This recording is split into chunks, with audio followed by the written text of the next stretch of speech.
मेरे प्यारे दोस्तों, आपका स्वागत है हमारे YouTube चैनल पर।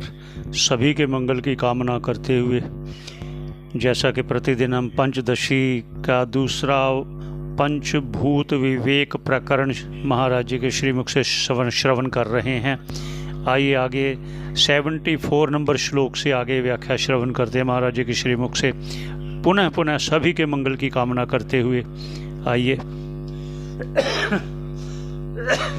पुनः पुनः ईश्वरो गुरुरात्मेति मूर्तिभेदा विभागिने व्योमवद्व्याप्तदेहाय दक्षिणामूर्तये नमः। ओम शांति शांति शांति।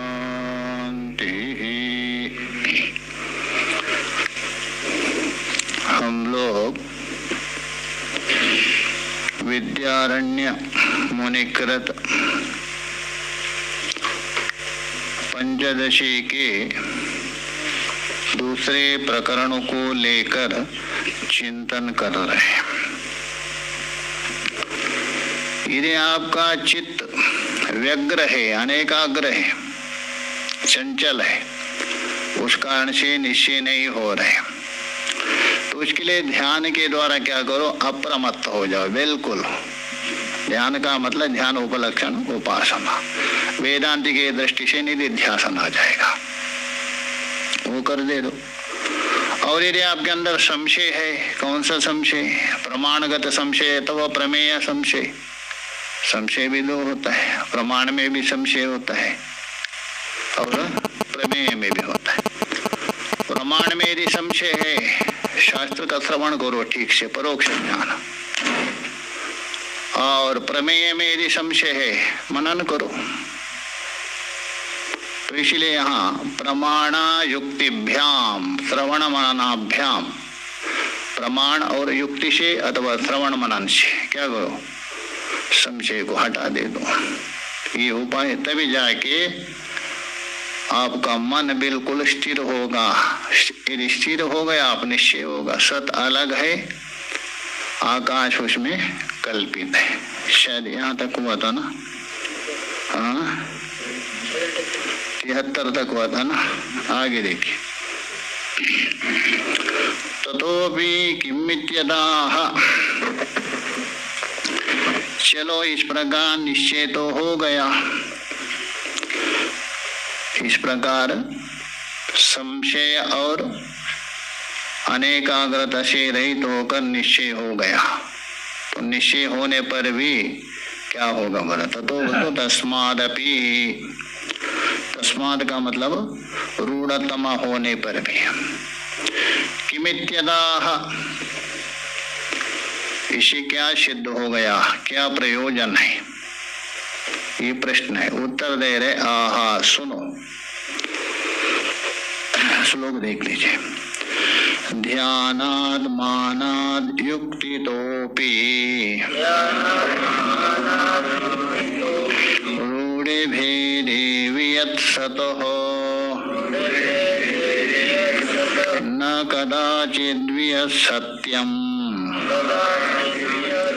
सद्वस्तु छिन्न द्रवन्न चा। तो इससे ये निश्चय हो गया, किसे, रूढ़तमो, ऊपर बताया था ना, रूढ़तमो का मतलब निश्चयतम। निश्चय भी नहीं है, निश्चयतम। ये होने से किससे हुआ, ध्यानाद मानाद युक्ति तो अपि, तीन दे रहे। ध्यान से, मान बोल तो प्रमाण से, ये मान सम्मान नहीं लेना, प्रमाण से, और युक्ति से। तो ध्यानात का मतलब है निधिध्यासन, मान का मतलब है श्रवण, युक्ति का मतलब है मनन, उससे भी ले सकते हैं आप। तो ध्यान से, प्रमाण से और युक्ति से, तीनों से, क्योंकि वेदांत है ना, तीनों प्रमाण माना जाता। मुख्य है शास्त्र प्रमाण, शास्त्र प्रमाण माना जाता है। तो उसके बाद युक्ति प्रधान है, उसके बाद अनुभव को भी मानते वेदांत में। इसलिए हम बता रहे ध्यान से, प्रमाण से और युक्ति से अपि किम वियत सतो भेदे रूढ़े। वियत आकाश और सत, इन दोनों का भेद में क्या है? रूढ़े बोल तो निश्चित। पहले निश्चय नहीं हो रहा था ना, उन्होंने पूछा ना निश्चय नहीं हो रहे करके, इसे निश्चय हो गया आपको। किससे? इन तीनों से। किस किस से? ध्यान से आपने एकाग्रता को हटा दिया,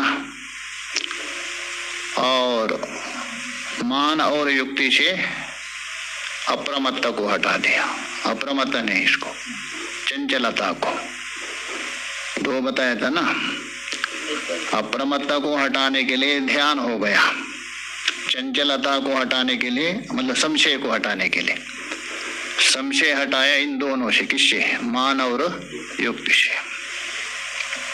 तो वियत सतो हो, वियत और सत किम रूढ़े भेदे रूढ़े निश्चित न कदाचित वियत सत्यम। उसके बाद आपको कभी भी ये बुद्धि नहीं होगी आकाश सत है, स्वप्न में भी नहीं बोल सकते। जैसा मान लीजिए स्फटिक के समीप में लालिमा, लाल पुष्प रखा है अथवा कोई लाल वस्तु है, दूर से आपको दिखा स्फटिक क्या है? लाल। आपने भी मान लिया, किंतु सुना था कि स्फटिक लाल होता नहीं है। तो समीप में गए, स्फटिक को उठा के देखा सफेद है, दोबारा रख दिया, दोबारा भ्रम हो गया, आप दोबारा देखा, तो उसके बाद आपको निश्चय हो गया क्या? स्फटिक क्या है? सफेद है। एक बार निश्चय हो गया, उसके बाद स्फटिक को हजारों लोग आकर लाल कहने पर भी आप नहीं मानेंगे। मानेंगे? वैसे ही यहाँ इन तीनों से निश्चय हो गए क्या? सत से वियत अलग है। तो ये बोल रहे कदाचित वियत सत्यम न। अभी तक सत्य तो बुद्धि हो रही थी ना, जैसा स्फटिक लाल है बुद्धि हो रही थी, भले ही हो परंतु सत्यत्व नहीं होगा। तो इसलिए बोल रहे कदाचित वियत सत्यत्व ना, कभी नहीं हो सकता है। और सद्वस्तु छिद्रवत ना, सद्वस्तु मतलब परमात्मा, छिद्रवत बोल दो आकाशवत, ध्वनि वाला है, कभी भी नहीं हो सकता है। कम हो रहा था ना, तभी धर्म को धर्मी माना था, धर्मी को धर्म माना था, ये कदापि नहीं होगा। इसलिए बोलो सद्वस्तु छिद्रवन्ना, स्फटिक में कभी भी लालिमा बुद्धि आपको संभव नहीं हो सकता। वैसे ही छिद्रवत बोल तो अवकाशवत अथवा ध्वनिवत, दो अर्थ कहते ना पीछे, ये बुद्धि नहीं होगी। ये फल बता दे किसका? इन तीनों से निश्चय होने से यही फल है। वैसे ही यहाँ दृग और दृश्य दोनों एक साथ चल रहे हैं मिलकर के, क्षेत्र और क्षेत्रज्ञ हमारे इसमें अभी तक निश्चय नहीं हुआ है। यहाँ तो है नहीं, मैं अलग हूँ, शरीर अलग है, ये सबको पता है नहीं है, इतना तो ज्ञान है मेरा शरीर करे, किंतु निश्चय नहीं हो रहा है। निश्चय हो रहा है? हाँ, निश्चय नहीं हो रहा है। निश्चय तभी होगा या तो कोई प्रमाद हो अथवा संशय हो, दृढ़ नहीं हो रहा है, अथवा कोई प्रतिबंधक हो। प्रतिबंधक ही है, आगे बताएंगे। 3 प्रतिबंधक होते हैं, मान भी 4 प्रतिबंधक यदि है ज्ञान होने नहीं देंगे श्रवण करने पर, अन्यथा श्रवण मात्र से ज्ञान होता है क्या नहीं? जो दिख रहे हैं ना वो कल्पना मात्र है, प्रतीति मात्र है। जैसे रस्सी में सर्प दिख रहा है, अच्छा वो सर्प किस में है? रस्सी में। सभी को दिखना चाहिए ना, जितने भी खड़े हैं सबको नहीं, 2-3 को देख रहे हैं, दिखता है। रस्सी में तो सबको देखना है नहीं, इसका मतलब रस्सी में नहीं है। यदि मानेंगे मन में, अहम सर्प होना चाहिए। मन में जो भी होता है, अहम सुखी अहम दुखी, मन में जो भी है अहम से होता है। मैं सुखी हूँ, अहम सर्प होना चाहिए, ये भी नहीं होता, इसका है ही नहीं।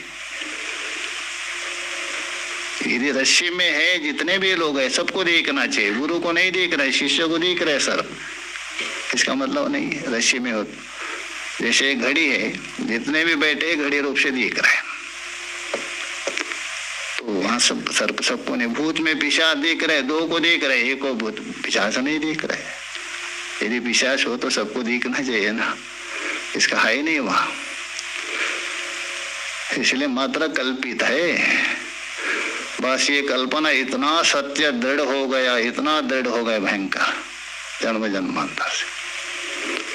तो सिद्ध नहीं है, भेद में भेद नहीं रहता है, अभेद में भेद संभव नहीं, इसलिए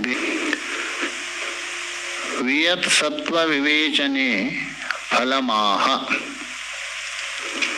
ये जो आकाश और सत का विवेचन किया, विचार किया, पृथक किया, उसका कोई ना कोई फल होना चाहिए ना। फलम बिना मंदो बिना प्रवर्तते, इसका विवेचन का क्या फल है उसको बता रहे थे। क्या यस्य भाति सदा व्योमा निस्तत्वोल्लेख पूर्वकम सद्वस्त्वापि विभात्यस्य निश्चिद्रत्वा पुरःसरम्।